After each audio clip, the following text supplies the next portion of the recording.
किसी तरह मेहनत करके आप धन जोड़ने की कोशिश करते हैं अथवा परिवार में वंश वृद्धि नहीं हो रही है, आप स्वयं ही अपनी श्रद्धा अनुसार यह कर सकते हैं और पितरों के आशीर्वाद से इस संसार के आनंद उठाएं।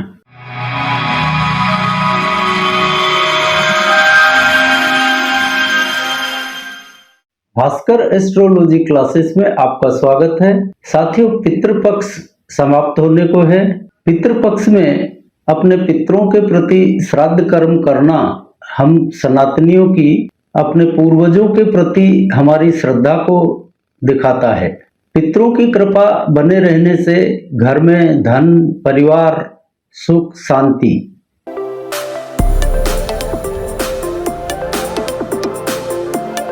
इन सब की प्राप्ति होती है।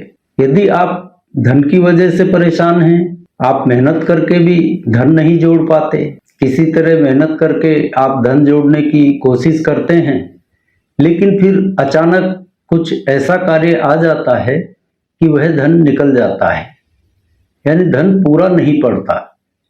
आपने धन जोड़ा और मालूम पड़ा घर के किसी सदस्य की बीमारी में वह खर्च हो गया, घर में सुख शांति नहीं रहती, परिवार में अनबन खटपट चलती ही रहती है। लाख प्रयत्नों के बावजूद भी घर में वातावरण ऐसा हो जाता है कि आपको सुख की प्राप्ति नहीं हो पाती है। घर में घुसते ही आपको यूं लगता है कि मैं कहाँ आ गया, यानी अकारण ही घर में कोई कारण मौजूद नहीं है, सब कुछ है लेकिन घर में तनाव है, तू मैं है, अथवा परिवार में वंश वृद्धि नहीं हो रही है। तो यकीन मानिए, यदि ये सब कारण मौजूद हैं तो आप समझ लीजिए कि हम अपने पितरों के प्रति अपने कर्तव्यों का निर्वहन नहीं कर रहे हैं। पितरों के लिए जो श्राद्ध कर्म किए जाते हैं, हम उनसे विमुख हो गए हैं और वर्तमान समय में ज्यादातर लोग इसे ढकोसला ही मानते हैं और सबसे ज्यादा ये समस्याएं वर्तमान समय में ही बढ़ी हैं, यह भी आपने देखा होगा। और यही इस बात को दर्शाता है कि पितरों के लिए हमारे कर्तव्यों का निर्वहन हम नहीं कर रहे हैं और उनकी वजह से ही ऐसा होता है। तो इसका उपाय क्या है? इसका सीधा सा उपाय है कि अपने पितरों के प्रति अपने कर्तव्य का निर्वहन हम श्रद्धा पूर्वक करें। और इसके लिए आपको कोई लंबा चौड़ा पितृ शांति यज्ञ जैसा कुछ करने की आवश्यकता नहीं है। आप स्वयं ही अपनी श्रद्धा अनुसार यह कर सकते हैं।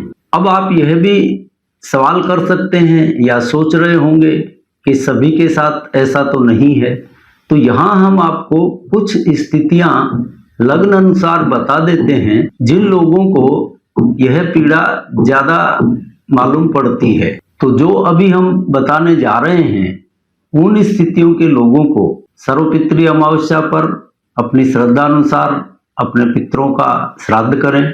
और यही स्थितियां आपकी कुंडली में मौजूद हैं तो हर अमावस्या को मंदिर में जो सीधा देते हैं वह अवश्य देते रहिए। इससे आपकी धन संबंधी, सुख शांति संबंधी, परिवार ना बढ़ने संबंधी जैसी समस्याओं से आपको नहीं जूझना पड़ेगा और थोड़े ही समय में आप पाएंगे कि आपको धन के प्रति भी कोई चिंता नहीं रही। धन अपने आप आ रहा है, संग्रह भी हो रहा है, परिवार में भी सुख शांति है, परिवार की वृद्धि भी हो रही है। तो अब हम जो बताने जा रहे हैं उन लोगों को यह कर्म अवश्य करना चाहिए और बाकी लोग भी करें तो पितरों की सेवा करने से उनकी भी सुख शांति और धन में वृद्धि ही होगी। यह खराब किसी के लिए भी नहीं है, सभी करें और पितरों के आशीर्वाद से इस संसार के आनंद उठाएं।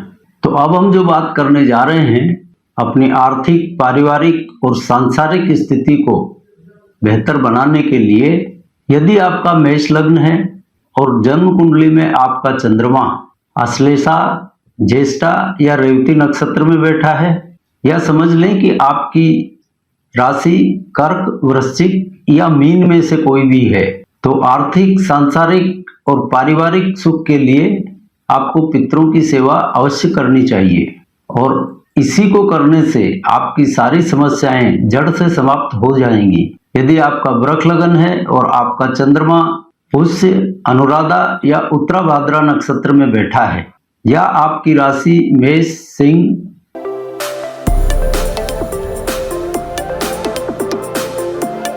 और धनु में से कोई भी है। यदि आप मिथुन, कर्क या मकर लगन के हैं तो आपका जन्म किसी भी नक्षत्र में हुआ हो, आपकी कोई भी राशि हो, आपके लिए पितरों के निमित्त सेवा पूजा करते रहना सांसारिक उन्नति का सबसे बड़ा उपाय है।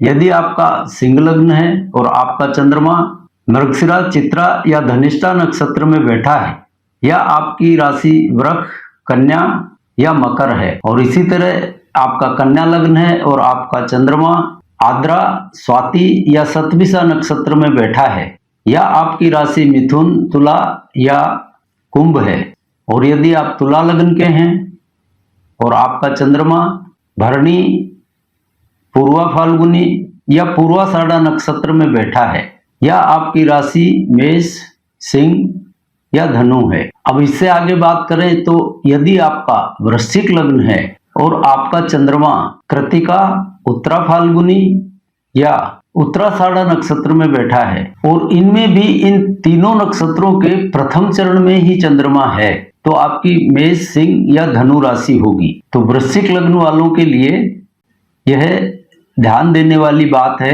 कि इन नक्षत्रों के प्रथम चरण में ही चंद्रमा हो तभी यह लागू होगा। और यदि आप धनु लग्न के हैं और आपका चंद्रमा स्वयं के नक्षत्रों में ही बैठा है, यानी रोहिणी, हस्त या श्रवण नक्षत्र में, या आपकी राशि वृक, कन्या या मकर है, और यदि आपका कुंभ लग्न है और आपका चंद्रमा यदि पुनर्वसु, विशाखा या पूर्वा भाद्रपद नक्षत्र में बैठा है, या आपकी राशि मिथुन, कन्या या कुंभ है, और आपका मीन लग्न है और आपका चंद्रमा अश्विनी, मघा या मूल नक्षत्र में बैठा है, या आपकी राशि मेष, सिंह या धनु है, तो आपकी कुंडली में हमने अभी तक जो स्थितियां बताई वो स्थितियां मौजूद हैं। तो आपको पितरों की सेवा करते रहने से इस संसार के सारे सुख प्राप्त हो सकते हैं।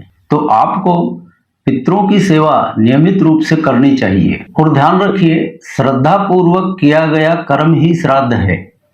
यह कोई जरूरी नहीं है कि आप पंडित जी को बुलाएं और लंबा चौड़ा आयोजन करें।